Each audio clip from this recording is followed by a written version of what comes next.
Hello guys, हम topic पढ़ रहे हैं एस्केलेटर और एस्केलेटर में एक और अच्छा क्वेश्चन साथ में मिलके करते हैं। क्वेश्चन ये है कि Kuldeep can climb an escalator in 15 seconds and can come down in 25 seconds. How much time would he take to climb up and then climb down the same escalator when it is stationary. तो अगर उसे 15 second ऊपर जाने में लगते हैं तो obviously वो मूविंग विद द एस्केलेटर है, और क्योंकि उसे 25 सेकेंड नीचे उतरने में लगते हैं तो देखो, अगर एस्केलेटर स्टेशनरी होता तो जितना टाइम ऊपर पहुंचने में लगता है प्रैक्टिकली उतना ही टाइम नीचे आने में लगेगा विद सेम स्पीड। लेकिन अगर टाइम ऊपर जाने में कम लग रहा है और नीचे आने में ज़्यादा लग रहा है तो ये मूविंग विद द एस्केलेटर है और ये मूविंग अगेंस्ट द एस्केलेटर है, क्योंकि अगेंस्ट द एस्केलेटर ज़्यादा लगेगा। तो हमने कॉन्सेप्ट में देखा कि जो टोटल नंबर ऑफ स्टेप्स होते हैं an total number of steps हैं वो इक्वल होता है टी होता है टाइम, कितने टाइम एस्केलेटर चला। तो अगर विद द एस्केलेटर है तो स्पीड आएगी u प्लस ई की, जिसमें हमने देखा t टाइम है जितने टाइम में एक आदमी एस्केलेटर पे रहता है, और u है स्पीड ऑफ मैन और e है स्पीड ऑफ एस्केलेटर। और यही टाइम बदल जाता है और ये टाइम किसके इक्वल हो जाता है। अगर ये t1 टाइम दूँ तो मान लो t2 टाइम दूसरे वाला टाइम है जब वो मूविंग अगेंस्ट द एस्केलेटर चल रहा है, तो उस केस में इफेक्टिव स्पीड आती है u माइनस ई की, क्योंकि आप एस्केलेटर के अपोजिट डायरेक्शन में मूव करने की कोशिश करते हो। ये चीज़ें हमने सारी कॉन्सेप्ट में देखी, ठीक है। जैसे इस क्वेश्चन में अगर हम प्रैक्टिकली देखें तो कैन वी से दैट जब 15 स्टेप लेते हैं तो हमारी स्पीड होती है u प्लस ई की, क्योंकि हम मूविंग विद द एस्केलेटर है। लेकिन 25 सेकेंड लग जाते हैं उन्हीं स्टेप्स को लेने में जब हमारी स्पीड u माइनस ई की होती है, we are moving against the escalator. तो दोनों ही टोटल नंबर ऑफ स्टेप्स हैं, दोनों हमने यहाँ पे पुट कर दिए। ये t1 t2 मैंने इसी वजह से दिया था, टाइम सेम है, बट टाइम कौन सा सेम है, जितने टाइम एस्केलेटर चला सेम टाइम आदमी चला। पहले वाले केस में जितने टाइम एस्केलेटर चला उतने टाइम आदमी चला, किस केस में, सेकंड केस में। तो टाइम एक पर्टिकुलर सिचुएशन में दोनों में सेम है, मतलब 15 सेकंड पहले वाले के लिए सेम है और 25 सेकंड दूसरे वाले के लिए सेम है।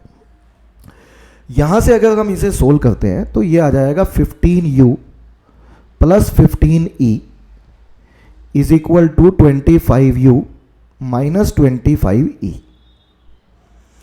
सही है इतना। तो यहां से हमारे पास 10u का वैल्यू आ जाएगा 40e के बराबर, और u का वैल्यू आ जाएगा बेसिकली प्रैक्टिकली 4e के बराबर, और e का वैल्यू हम बोल सकते हैं कि u बाय 4 हो जाएगा। e का वैल्यू u बाय 4 हो जाएगा, ठीक है। e का वैल्यू u बाय 4 हो गया।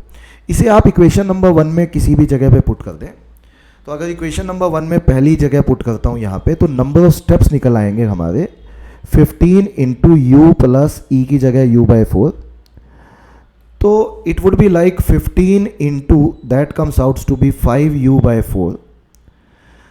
तो ये बन जाएगा 75u डिवाइडेड बाय 4। ये टोटल नंबर ऑफ स्टेप्स हैं हमारे, ये टोटल नंबर ऑफ स्टेप्स हैं हमारे। सही है इतना। अब वो क्वेश्चन पढ़िए क्या कहता है। How much time would he take to climb up and climb down, दोनों करने, ऊपर जाना भी है नीचे आना भी है। अगर एस्केलेटर स्टेशनरी है, अच्छा अगर एस्केलेटर स्टेशनरी है तो जो टाइम लगेगा ऊपर आने में या ऊपर नीचे जाने में, कैन वी से वो होगा number distance. Time is equal to क्या होता है हमारा, डिस्टेंस अपॉन स्पीड। तो डिस्टेंस मतलब नंबर ऑफ स्टेप्स n, और अगर एस्केलेटर रुका हुआ है तो सारे स्टेप किस स्पीड से लिए जाएंगे, u की स्पीड से लिए जाएंगे। तो distance upon speed that is time. लेकिन ये एक तरफ का है, और जितना टाइम एक तरफ लगेगा सेम टाइम दूसरी तरफ लगेगा, जितना टाइम ऊपर जाने में लगेगा सेम टाइम नीचे आने में लगेगा, क्योंकि एस्केलेटर तो रुका हुआ है। तो ये आंसर होना चाहिए हमारे क्वेश्चन का। तो देखते हैं इसमें n की वैल्यू आप इक्वेशन नंबर 2 में से पुट कर देंगे। तो इक्वेशन नंबर 2 में से अगर n की वैल्यू आप यहाँ पुट करते हैं तो 75u डिवाइडेड बाय 4, और u साथ में है ये वाला, और इंटू में 2 है तो हम कहेंगे u से u कट गया, इसको काटोगे तो यहाँ 2 आ जाएगा। तो आंसर होना चाहिए सवाल का 37.5 सेकेंड्स। 37.5 सेकेंड्स ये क्वेश्चन का आंसर बनता है, और यही सवाल का सही आंसर है 37.5 सेकेंड्स। अच्छा, ये टाइम ऊपर जाने का भी है नीचे आने का भी है। तो आई थिंक ये क्वेश्चन क्लियर है सभी बच्चों को।